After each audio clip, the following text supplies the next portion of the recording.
Homens de coragem. O assunto hoje é espinhoso. Acho que vocês não vão gostar muito do que a gente vai falar. Até porque a gente vai falar do poder da língua. Né, Oni? Queridos, vamos incomodar hoje, né, Não é Oni? fácil, não. Não é fácil. E aquilo, qual é o texto bíblico que mais se encaixa, né, nesse assunto, o poder da língua? Tiago, capítulo 3, verso de 5 a 8. Eu acho que todos conhecem esse texto e sabem o que esse texto narra a respeito do perigo da língua, que é o menor órgão do corpo humano, mas é capaz de incendiar o corpo inteiro, né, Marcelo? Uma vez eu ouvi uma coisa muito triste de um amigo que perdeu a família. Ele falou, o que eu falei quebrou o cristal, e cristal não se cola. Ele perdeu a esposa por causa de determinadas coisas que ele havia dito. Pois é, lamentável. E outra coisa, a Bíblia diz, né, que se põe freio na boca dos cavalos, para que se controle o cavalo através da boca. Porque você pode conduzir ele para a direita, para a esquerda, para frente, através desse controle. É o bridão. É o bridão que fica na boca do cavalo. Se a gente, quem conhece de navegação, eu, por exemplo, já fui da Marinha e já naveguei bastante pelos mares, e a gente fica impressionado de ver como o leme tão pequeno conduz um navio tão grande. Você pode ver esses cargueiros aí carregados de containers com milhares de toneladas. O que manda aquele navio para a direita e para a esquerda é uma peça infinitamente pequena comparada ao tamanho dele, que é o leme. E o nosso corpo humano tem um leme, tem um órgão que nos conduz, que é a língua, né, Marcelo? Infelizmente esse leme já me levou para muito lugar que eu não queria ir, já me fez chegar a muito lugar que eu não queria estar, né? E acredito que se nós fizermos aí uma retrospectiva, cada um de nós no dia seguinte já deve ter tido essa ressaca moral de acordar e falar, por que eu falei aquilo? Por quê? É verdade. Eu ouvi uma frase uma vez muito interessante que diz o seguinte: a pior fera que existe no mundo se esconde atrás da toca dos dentes. Cara, olha que coisa tremenda. Eu nunca tinha parado para analisar isso, mas é verdade, meus irmãos. A pior fera do mundo está dentro da nossa boca, que é a nossa língua. É por isso que existem alguns macetes, né? Pensar antes de falar, contar até 10. Quem nunca ouviu isso? Fulano, vou contar até 10 aqui porque o negócio está feio. Se eu falar o que eu estou pensando, vai dar problema. Então a língua é uma fera indomável. O homem consegue domar o leão, o cavalo, o urso, né? Mas infelizmente a língua não consegue domar. Porém, nós, homens de coragem, cristãos, temos que ser diferentes, não é, Marcelo? Inclusive acabou de arriar uma chuva aí, né, Oni? Chuva de bênçãos. Vai ouvir a chuva até o final do podcast, mas vamos que vamos. Então o Tiago, né, Marcelo, lá diz isso pra gente, que a língua é um pequeno órgão colocado no corpo, mas que pode incendiar todo o corpo. Eu tenho vivido algumas experiências, pessoas que falam que não devem, na hora que não devem, para as pessoas que não devem. É muito triste isso, é muito triste. E muitas vezes, na grande maioria delas, não consegue consertar mais. Né? Não conserta. Não conserta. A palavra, é aquela questão da pena que uma vez você me falou. Como é que é, Oni? Fala aí de novo. Uma palavra maldita é como um saco de penas jogadas ao vento. Mesmo que você conseguisse recolher todas elas, o que é praticamente impossível, jamais você as arrumaria do mesmo jeito dentro do saco. Sem contar que é impossível você recolher, né? Porque o vento vai levar para um lado, e pro outro. mais difícil do que recolher, como é que arruma? Como é que você sabe qual é a pena que estava embaixo, no meio, em cima?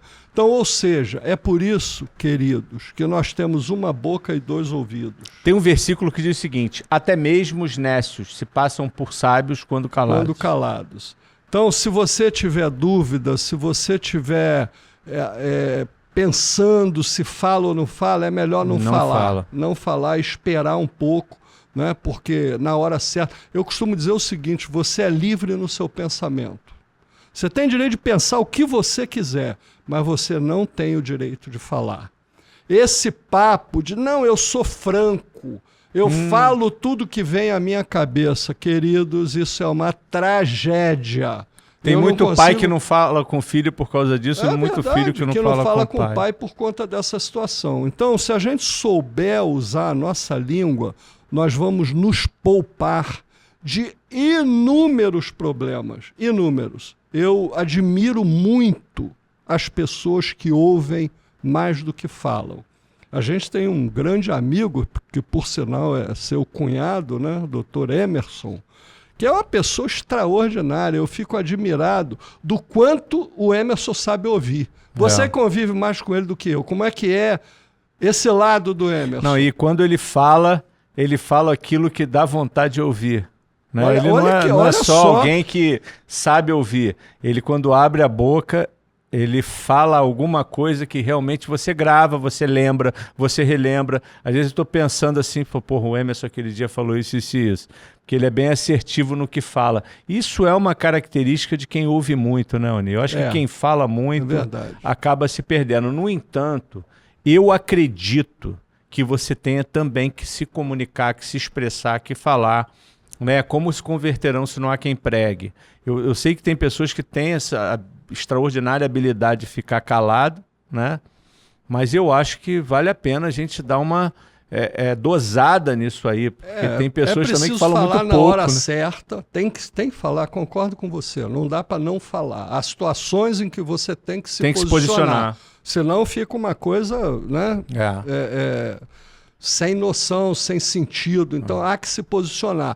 Mas na hora certa, da forma certa. No frigir dos ovos, não se deve falar nada. É melhor calar. Deu zebra, espera, vai comer uma pizza com teu filho, com a tua filha, com a tua esposa. Olha, ontem eu deixei você falar, mas não é isso que eu penso.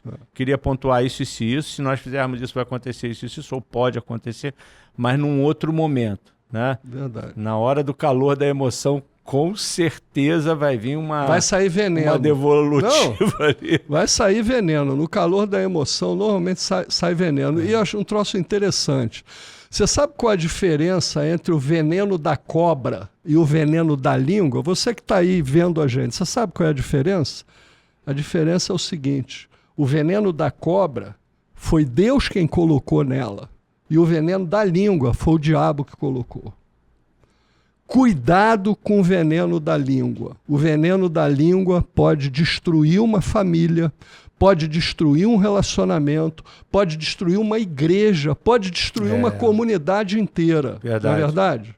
Quantas igrejas aí, eu conheço algumas, infelizmente, né, que hoje não existem mais ou foram quebradas ao meio, justamente por causa desses conflitos aí de vaidade, de disse-me-disse. E olha, terrível coisa é você usar a sua língua para separar irmãos. Né, Provérbios diz isso. Deus abomina aquele que dissemina contenda entre os irmãos. Então, queridos, vamos assumir um compromisso pessoal, queridos homens de coragem, de cuidar mais do que falamos e falar, como o Marcelo falou muito bem, né?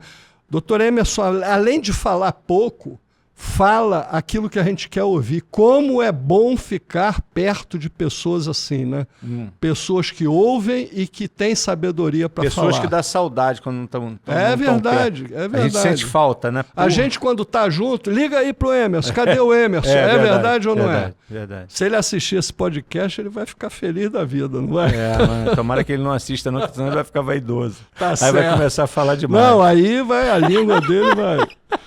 Então é isso, gente. Que Deus nos abençoe, nos dê força, nos dê sabedoria para que a gente possa conter essa fera na toca dos dentes e só a solte muito bem domada, né? Tem que tratar direitinho a nossa língua para que a gente não possa ferir pessoas, destruir relacionamentos e criar muitas vezes situações irreparáveis. Deus nos ajude a refrear e controlar a nossa língua. Amém. Valeu, irmãos!